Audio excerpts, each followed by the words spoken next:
Today on Mr. Media, I'll talk to actor Mark Margolis, whose performance in the fourth season finale of AMC's Breaking Bad was nominated for an Emmy Award. Stick around, and please don't ring any goddamn bells for the next 15 minutes.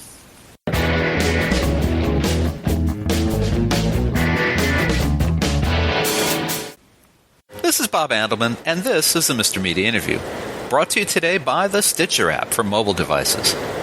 Give it a test drive today at Stitcher.com/MRmedia, Mr. Media. I love this free radio app, and I think you will too. Stitcher.com/MRmedia.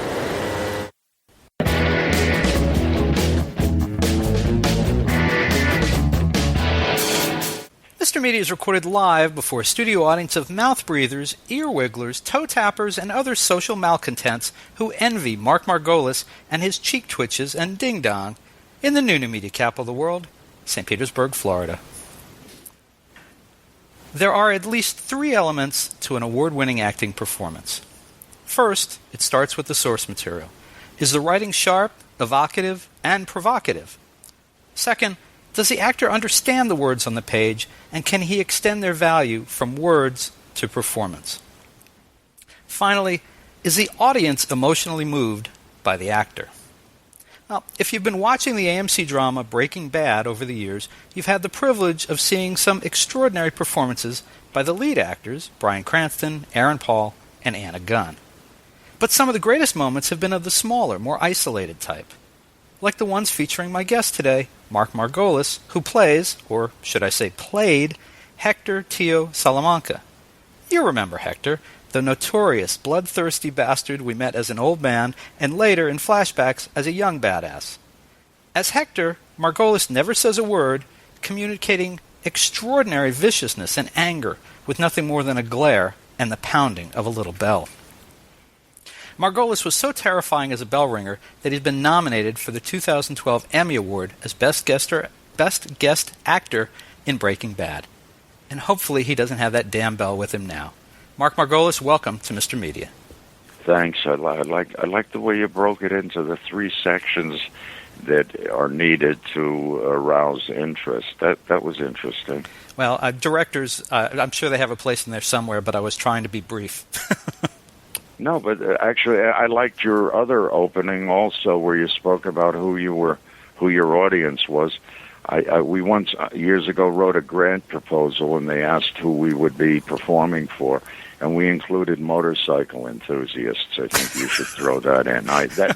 We always thought we got the grant money because we got a chuckle out of them, and they're reading a lot of dry grant proposals. Right. So that's a one that's guaranteed. Well, good. I'm glad that you enjoyed that. We try to get a laugh here while we're on our way to the more serious stuff. And I got to ask you, what is written in a script that conveys a guy whose primary manner of communication is pounding that goddamn bell? What do you read on the page that becomes this guy? Like if you go all the way back to the second season where I was first introduced in a shack way out in the desert with my nephew Tuco. Mm-hmm. Do you recall that? I absolutely do. Tuco was... All right. That was the first show I was in. Mm-hmm. And at that time, there was nothing about coming back to do another one. It could have been just one time, but it was a fascinating guy. But to answer your question, what's written on the page, when Walt and Jesse, Brian and Aaron were talking about putting rice in Tuco's tacos. Right. And I was just sitting there with the TV. On the page, I think it said something about Tio. I don't remember. Did it say Tio?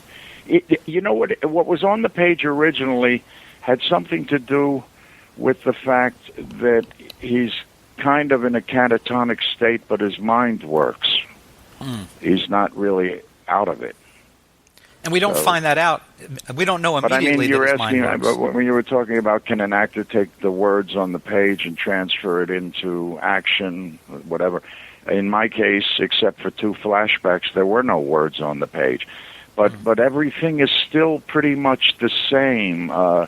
I mean, it says, at parts that I may have said in the script, I don't remember at this point, probably did, that he starts pounding the bell to get Tuco's attention. And so, when you get into your intentions of, the page says he pounds the bell, but as a person, it's why am I wanting to get his attention? What's the issue? Where are we? What's happening? It's all there for you. In other words, in answer to your question, what's on the page. What's interesting. Once you think through the logic of what's going on here, what am I doing? Why am I doing it? Why do I need to do it? Why don't the ultimate question? Once had a teacher who said a neat thing to an actor. She said, when you come out, and she was talking about the theater, which is where we all started, most actors, a lot of actors. She said, when you come out from the wings onto the stage and you say something to so-and-so, she said, why not come out and not say it? Just because the playwright says you say it, why say it? And that gets you to thinking about what you're doing. I said to somebody, asked me about, is it difficult to do a guy who doesn't have the ability to speak? I say, the thing is that we're doing something, and in life we do things where we use words to accomplish what we're doing. Sometimes we don't have to use words. If you have a cabin in the woods, I come to visit you, it's a cold day, I want to light a fire. I look out on your porch and there's a pile of wood. I don't have to say a thing to you in the other room. I bring it in and light a fire. However, if I'm cold and you're in the other room and it's your cabin, I then have to say, Mike, where do you keep firewood? You follow what I'm saying? Mm-hmm. Sometimes we can do what we need to do we can often do it without words. Words help. Mm-hmm. Acting, most people think is about words. They always say, how do you remember all those lines? You don't really. You just, you need to get locked into what it is you need to do and why have a strong need to do that. And the words will come. Because the words are what helps you at those times get whatever it is you really need, if it's really in you. Boy, I'm talking a lot of shit, right? Well, let me ask you this. I mean, I understand that you took some of the mannerisms for Hector from someone, I guess a family member who'd been through a stroke. What I wondered is, in addition to that... In Florida, down in Tamarack on the West Coast. She was there for 8 years. And every time we'd go to visit her, and I'll let you finish your question, but sure. My mother-in-law, Shirley, who had been an Earl Carroll Follies dancer in the 1930s or something, anyhow, she was hooked up to tubes. It was a terrible scene. Years later, they finally let her be disconnected. She was somewhat paralyzed, couldn't talk. She used to do this weird thing when we'd come in to see her the first time, and even every time a lot of time when we were with her, the left side of her mouth, her lips would wiggle out and away in weird movements, like somebody chewing tobacco almost. And I stole that from her. It's an homage to Shirley. Otherwise, I just had to relax in that wheelchair because we've all seen. In the building I live in New York, when I go outside, I see 2 or 3 people that had strokes that are sitting with a home care attendant in a wheelchair. Basically, the body's kind of dead from the neck down with a lot of them. Mm-hmm. And so that's just a matter of relaxing into something. So. And what about what were you going to say before I started? Well, I was going to ask you that. So I understood sort of where the stroke part comes from. Where does the ferociousness come from? Is that from Hector's frustration at being stuck in that chair, or is it something more? I mean, where did you get it from? Well, it's more because this is a pretty rough guy to begin with. Before I had my stroke, I'm part of the cartel.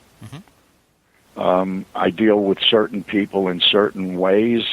There's a lot of my ferociousness was going at Giancarlo Esposito, who from my point of view, is a total outsider to who I deal with and who I trust. It was even spoken of in the episode, the flashback, where I was on the phone when I was teaching the kids a lesson by seeming to drown one of them. Mm-hmm. The two guys that grew up to be the killer brother, the twin brothers. And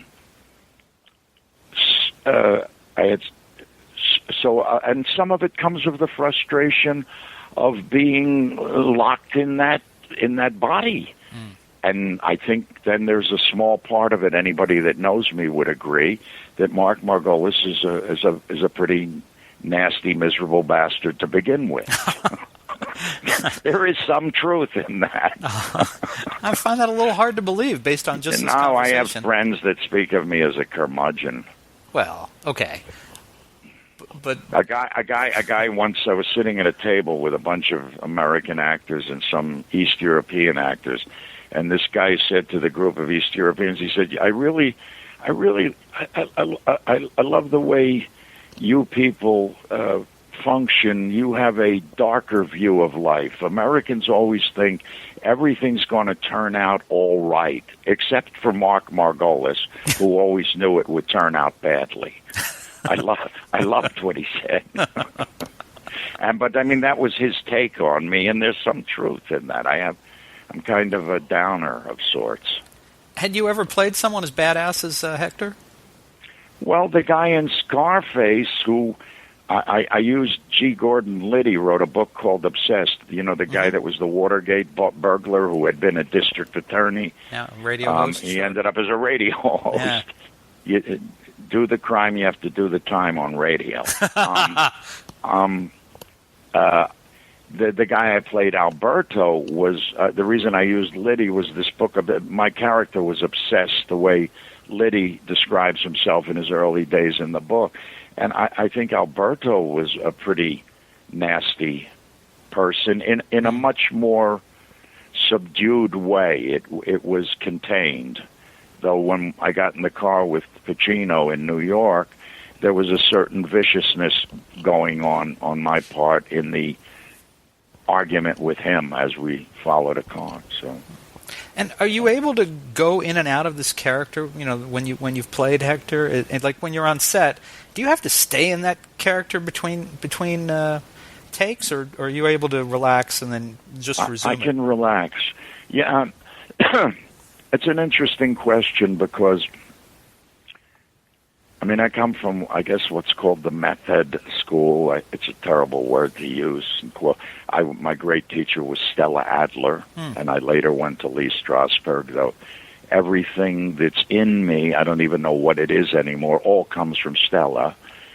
So I heard Al Pacino say something that really resonated with me in an interview, I think, with Charlie Rose or somebody. Charlie said the same thing you just asked. Do you have to stay in it all the time? He said, well, when I was younger, yeah, I did. Now I'm much more sure of myself, so I can come away from it and then get right back to it when we do it again. 29 years ago, when I did Scarface with Pacino, we were in a car in New York waiting to do the scene where we follow the diplomat and blow him up. I'm going to blow him up. We were sitting there for about 3 hours while they set up cameras and camera cars. And there were two guys in the back, and I was in the passenger seat. Pacino was at the wheel. And this is a break, like you're asking. Do you have to be in character then? I wasn't. The guys in the back weren't. All of a sudden, Pacino started talking right away, and he was talking shit in a way. He said, if we put all our faces together, we might be able to make one handsome guy.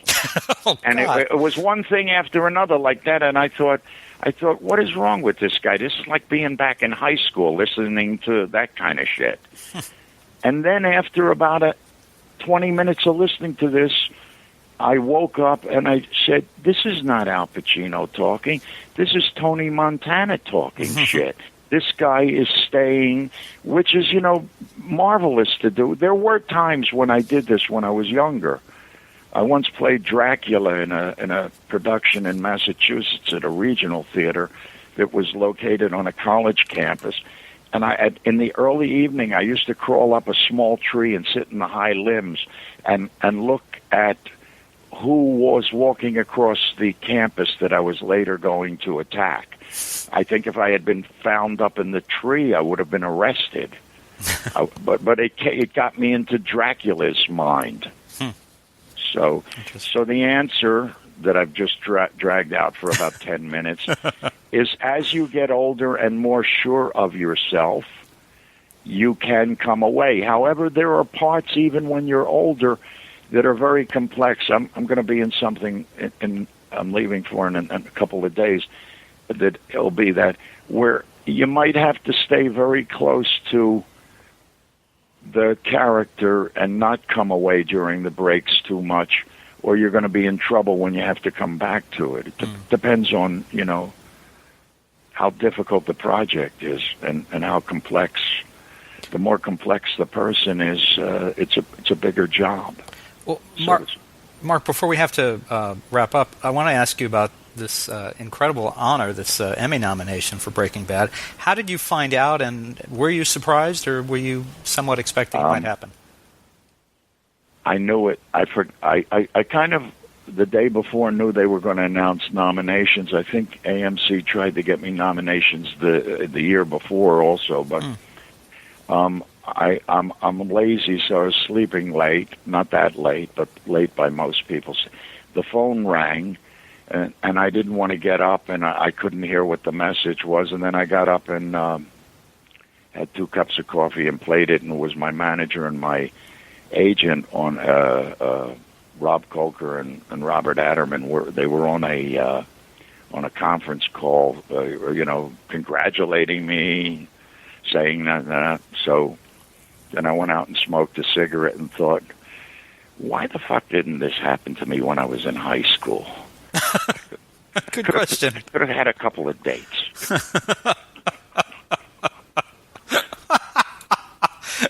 So you would have used it to get laid. Is that what you're telling me?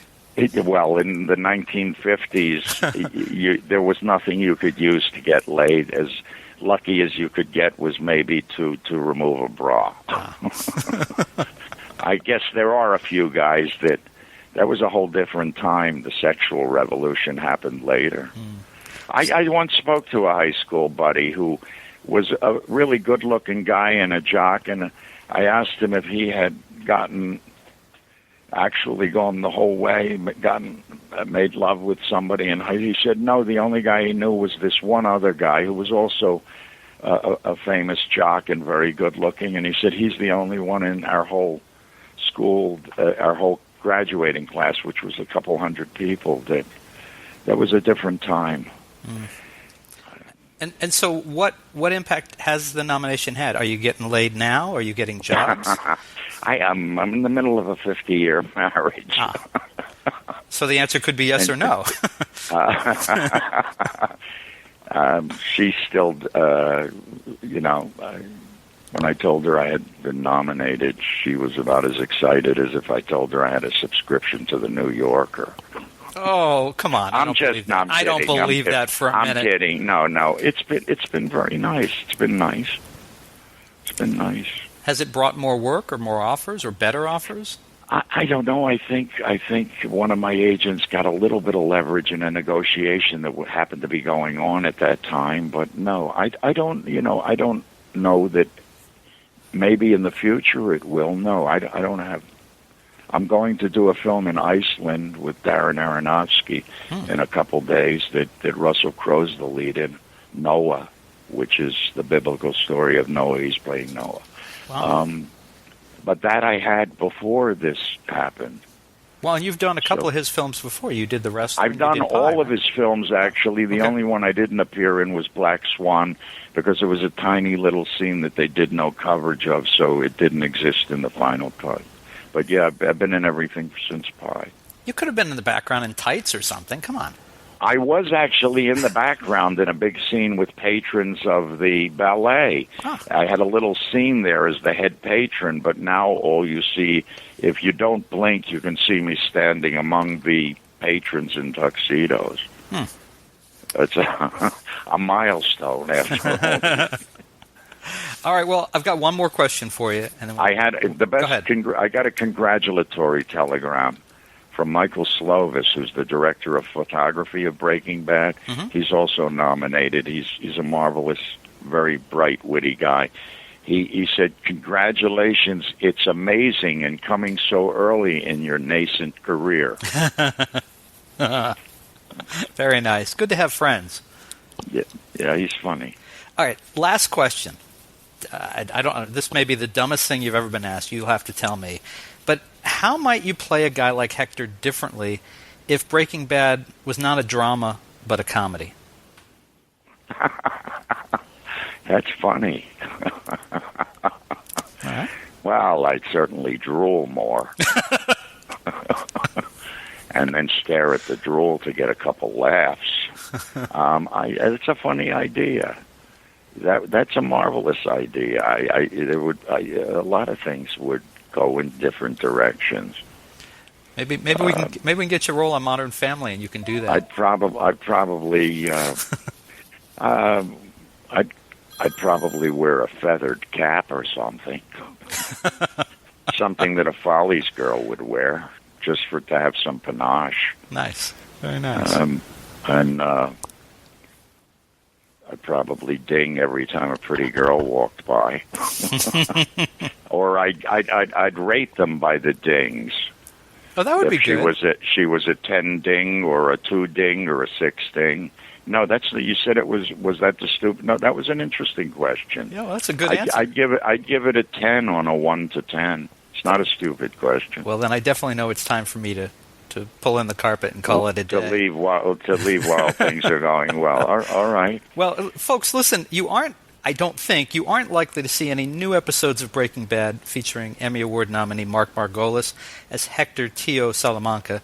But if you don't know why, let me steer you to Season 4, Episode 13 for his nominated performance. And Mark, do you have a website? Are you on Facebook? Is there anywhere online people can find you? No, I refuse. I declined Facebook when a cousin contacted me and said I could have 6 more friends. I never got it. I said, I'll email with you. I don't want to know your friends. No, I don't have any of those things. I don't have a website or a Facebook or a Twitter. All right, well, people can find you on Breaking Bad. I have a terrace. You have a terrace, so you'll wave to us from the terrace, right? It's high up, yeah. It looks out at the Hudson River. I can almost see St. Petersburg. I can see Russia. Oh, you can see Russia from your kitchen. Excellent. Yeah. All right. Well, Mark Margolis, thank you so much for joining us, Mr. Media, today, and good luck with the Emmy. We'll be crossing our fingers for you. Well, if I have it arranged already that if they don't pick me, Kanye West is going to jump on the stage and have some things to say about it. I will record that. That would be great. Mark, thank you so much. Okay. Thank you.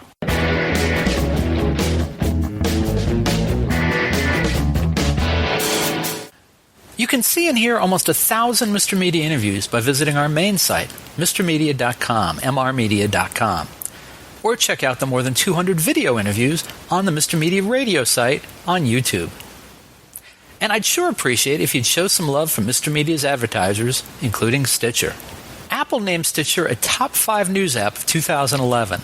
It's a free mobile app for your smartphone or tablet that lets you listen to your favorite shows and discover the best of news, entertainment, and sports on demand. You can listen whenever you want to more than 5,000 shows, get customized recommendations, and discover what your friends are listening to. My own list of Stitcher favorites is pretty eclectic. I start my day with an hour of MSNBC's Morning Joe with Joe Scarborough and Mika Brzezinski. Then it's the latest 2-minute update from the Onion News Network. After that, I'll listen to WTF with Mark Maron, Here's the Thing with Alec Baldwin, HBO's Real Time with Bill Maher, and excerpts from E's Chelsea Lately and The Soup with Joel McHale.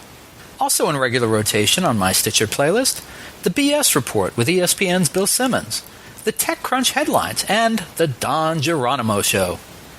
The latest episodes of each show, whether originating from broadcasts, cable TV, radio syndication, or podcasts, are continuously updated. Stitcher is a free app for your iPhone, iPad, Kindle, Fire, BlackBerry, Droid, and more. And show your support of Mr. Media by getting, did I mention it's free? The app at Stitcher.com/Mr. Media. That's Stitcher.com/MR Media. Stitcher Smart Radio, the smarter way to listen to radio. We're also supported by Audible. Check out Audible's 30-day trial membership and download the audiobook version of the book everyone's been talking about, 50 Shades of Grey by E.L. James. Sign up for your free trial today at audible.com/radio. Again, audibletrial.com/radio. And finally, if you need a disc jockey for a wedding, bar mitzvah, corporate event, or just a big old party, please consider calling 1-800-DIAL-DJs, the party authority for all your party entertainment needs. You can call 1-800-DIAL-DJs or go to their website, 1-800-DIAL-DJs.com, and tell them Mr. Media sent you. And thanks for listening.